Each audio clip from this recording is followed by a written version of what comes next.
Surprise interculturelle. Intercultural surprises. Surpresas interculturais. Intersanskritic आश्चर्य. Surprise interculturelle. Sorpresas interculturales. Bonjour et bienvenue dans Surprise interculturelle, le podcast qui vous fait voyager et mieux comprendre les cultures du monde. Je suis Charlotte Courtois, conférencière en diversité culturelle et fondatrice de l'ONG Constellatio. Je vous propose de vous raconter des histoires et anecdotes de voyage où j'ai été surprise par des réactions ou des coutumes d'ici et d'ailleurs. Le but ? Découvrir ensemble ce qui est à la base de ces surprises pour savoir comment décoder, comment réagir et comment anticiper tout ça. Allez, je vous laisse découvrir l'épisode du jour. Bonne écoute! Aujourd'hui, on repart en Australie, mais pas forcément exactement pour parler d'Australie, vous allez voir. J'avais envie de vous raconter comment j'ai été amenée à questionner les codes vestimentaires. Oui, à nouveau. C'était en 2012. Je vous en ai parlé en début d'année dans mon épisode au Cambodge. Je faisais un tour du monde en solo. C'était le premier projet de mon ONG Constellatio. Une des étapes était l'Australie. Obligée. J'y avais vécu quand j'étais ado avec ma famille et évidemment je rêvais d'y retourner. Comme je vous en parlais récemment, j'ai beaucoup utilisé la plateforme Couchsurfing pendant ce voyage. Couchsurfing, pour celles et ceux qui ne connaissent pas, c'est un réseau de voyageurs et de voyageuses qui s'hébergent gratuitement les uns les autres. Ça permet quand on est chez soi de rencontrer des gens de plein de pays et quand on est ailleurs de rencontrer des locaux. J'adore. Et donc avec Couchsurfing, il y a aussi des événements organisés par plein de gens. Par exemple, quand je suis arrivée à Sydney le 24 janvier 2012, il y avait la fête nationale australienne 2 jours après. Et j'ai retrouvé des couchsurfers dans le quartier des Rocks, la vieille ville de Sydney. J'y ai rencontré celle qui est aujourd'hui une de mes meilleures amies, Julia, une Allemande qui était là ce jour-là et avec qui j'ai vécu des aventures incroyables, notamment un road trip de folie jusqu'au nord de l'Australie.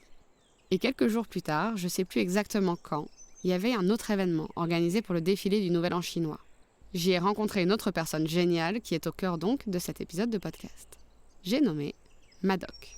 Madoc, je ne sais pas trop comment le décrire. Commençons par dire qu'il est kiwi, c'est-à-dire néo-zélandais. C'est une personne lumineuse, curieuse, qui aime se remettre en question et apprendre en permanence, mais aussi qui aime aimer. Gros coup de foudre amical. Madoc, if you ever hear this, I truly, wholeheartedly love you. Suite à cette rencontre au Nouvel An chinois, on se dit qu'on aimerait bien se revoir. On échange nos coordonnées et voilà. Petit échange de messages, on choisit de se faire une petite sortie à la journée dans les Blue Mountains, pas très loin de Sydney. Pour ça, il fallait prendre un train. Le rendez-vous est donc donné à Central Station, la gare de Sydney. Comme on ne s'était vu qu'une seule fois, pour être sûr de se retrouver, Madoc me dit « Je porte un t-shirt rouge ». Ça semble anodin comme information ? Ben ça l'est pas, vous allez comprendre. Donc j'arrive à la gare, je le cherche du regard et je le trouve. Effectivement, il portait un t-shirt rouge avec une jupe. Bon ok, je sais, j'accentue le trait pour que mon storytelling soit plus impactant. Il portait son t-shirt avec un kilt. Non mais franchement, comme élément différenciant, perso, j'aurais dit « je porte un kilt » plutôt que de dire « je porte un t-shirt rouge ». Sacré Madoc. Je lui fais remarquer, évidemment, et il m'explique que ce qu'il porte, c'est plus spécifiquement un kilt de menuisier ou de charpentier. Interesting. Parce qu'effectivement, en général, on a cette image unique du kilt en tissu écossais, qui s'appelle en fait le tartan, alors qu'il existe d'autres modèles. Son kilt à lui, il était en tissu épais uni, gris foncé, avec des poches. Alors remontons un peu dans le temps.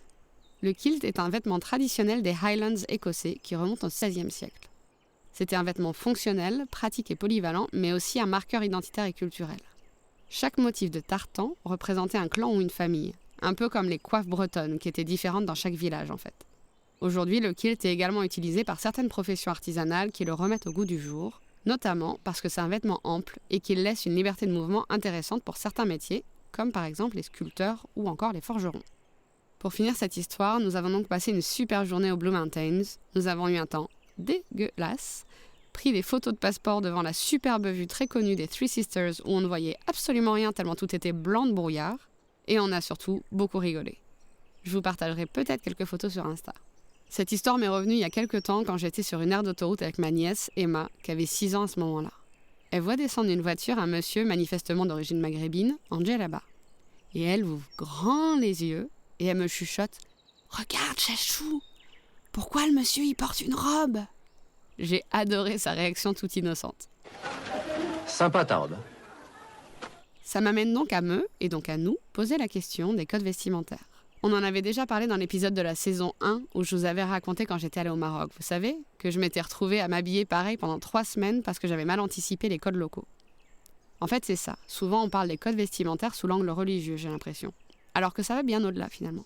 Donc oui, il y a des pays où, comme le dit si bien Emma, les messieurs portent des robes.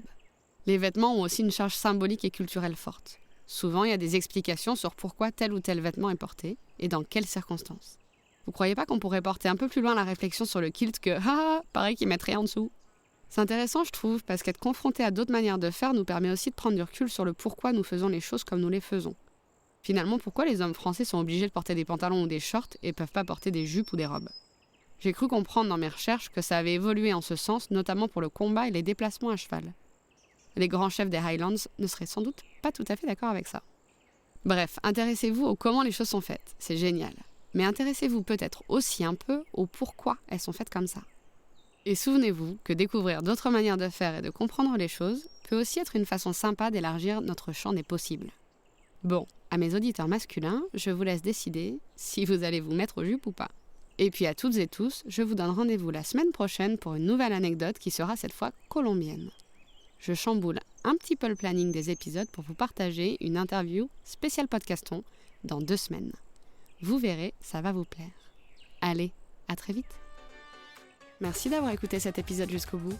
Si vous avez envie de soutenir mon travail 100% bénévole, je vous invite à partager un épisode avec vos proches ou vos collègues. Ça fait vraiment toute la différence. À mardi prochain pour un nouvel épisode de Surprise interculturelle.